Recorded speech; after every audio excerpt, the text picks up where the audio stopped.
नमस्कार, आप सभी का स्वागत है। हम पढ़ रहे हैं सर्वे पार्ट 1 यूनिट 3 कंपास सर्वे। आज हम पढ़ेंगे फोर बियरिंग और बैक बियरिंग कि फोर बियरिंग क्या होती है, बैक बियरिंग क्या होती है। कल हमने पढ़ा था होल सर्कल बियरिंग और रेडियस बियरिंग क्या होता है। सबसे पहले हम भी समझते हैं कि फोर बियरिंग क्या होता है। मान लीजिए हम रेखा ओ ए पर काम कर रहे हैं और हमारी रेखा ओ बिंदु से प्रारंभ होकर ए बिंदु पर ख़त्म होती है। तो उस समय जब हम इस प्रारंभिक बिंदु पर हम कंपास रखकर बियरिंग मेजर करते हैं तो वो बियरिंग हमारी फोर बियरिंग होती है, जैसा कि हमने डायग्राम में दिखाया हुआ है। ओ हमारा प्रारंभिक बिंदु है, तो हम क्या करेंगे, प्रारंभिक बिंदु पर कंपास रखेंगे और कंपास रखकर वहाँ की हम बियरिंग मेजर करेंगे। जैसा आप डायग्राम में दिखाया हुआ, आप देखिएगा कि नोट से लेकर हमने रेखा तक का कोण मेजर करा जो θ1 आया।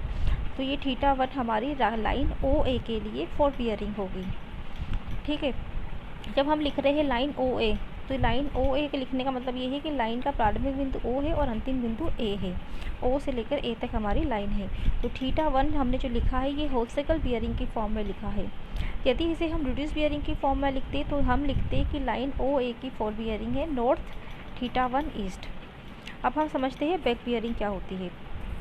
बैक बियरिंग क्या होता है, आप डायग्राम में दिखाया हुआ है, आप देखिएगा कि लाइन हमारी ओ ए है। ओ ए लाइन पर ए हमारा लास्ट पॉइंट है, तो हम क्या करेंगे, जो हमारा अंतिम बिंदु है रेखा का, उस बिंदु पर हम कंपास रखेंगे और कंपास रखकर वापस हम वही नोट से सेम डायरेक्शन, क्लॉकवाइज डायरेक्शन, आप देखिएगा फोर बियरिंग में भी हमने क्लॉकवाइज डायरेक्शन में एंगल मेजर किया था। अब बैक बियरिंग में भी हम क्लॉकवाइज डायरेक्शन में एंगल को मेजर करेंगे।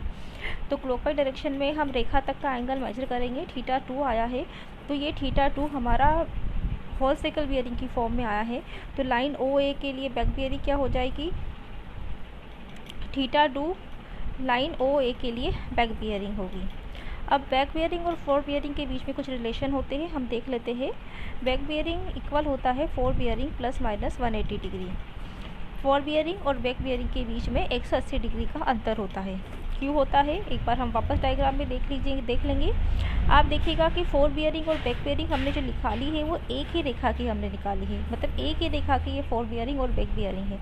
और एक रेखा के एंगल का मान होता है, एक रेखा पर बनने वाले कोण की वैल्यू होती है 180 डिग्री। मतलब 180 डिग्री रेखा का कोण है, इसका ही डिफरेंस रहता है फोर बियरिंग और बैक बियरिंग में। यहाँ पर दो साइन का इस्तेमाल किया है, प्लस और माइनस। अब हम समझते हैं प्लस का इस्तेमाल कब करेंगे हम, यदि हमारी फोर बियरिंग 180 से कम होगी तब बैक बियरिंग निकालने के लिए हम प्लस का इस्तेमाल करेंगे। फोर बियरिंग प्लस 180 डिग्री, इसको आप बहुत सिंपल तरीके से इस डायग्राम में भी देख सकते हैं। यहाँ पर हमारी जो फोर बियरिंग आई थी वो 180 से कम है। क्यों, क्योंकि ये फर्स्ट क्वाड्रेंट में है जो 0 से 90 के बीच में होता है। तो 0 से 90 के बीच में थीटा की कोई भी वैल्यू होगी वो 180 से कम ही होगी। अब आप देखिएगा कि जब हमने बैक बियरिंग निकाली तो ये लाइन ओ ए की बैक बियरिंग हमारी आई है थर्ड क्वाड्रेंट में। तो मतलब हमारी जो फोर बियरिंग है वो 180 से कम है। तो इसी डायग्राम में आप समझ लीजिएगा कि जो हमने बैक बियरिंग निकाली है वो हमारा आया है थर्ड क्वाड्रेंट में। थर्ड क्वाड्रेंट में θ2 आया है। अब थर्ड क्वाड्रेंट में चाहे θ2 की वैल्यू कुछ भी हो, पर थर्ड क्वाड्रेंट में कोण की वैल्यू होती है 180 से लेके 270 डिग्री। मतलब ये जो वैल्यू θ2 चाहिए, कोई भी वैल्यू हो, न्यूमेरिकल वैल्यू, ये 180 से ज़्यादा ही है। तो मतलब सिंपल, अगर फोर बियरिंग अगर 180 से कम होगा तो बैक बियरिंग निकालने के लिए हम प्लस का इस्तेमाल करेंगे। बैक बियरिंग बराबर four bearing minus plus 180 degree.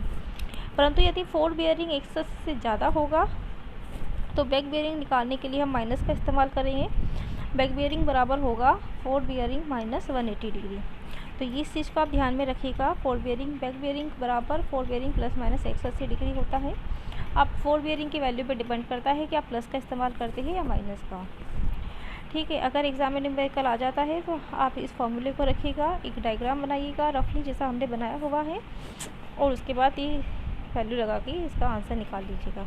आज का सेशन अटेंड करने के लिए आप सभी का धन्यवाद।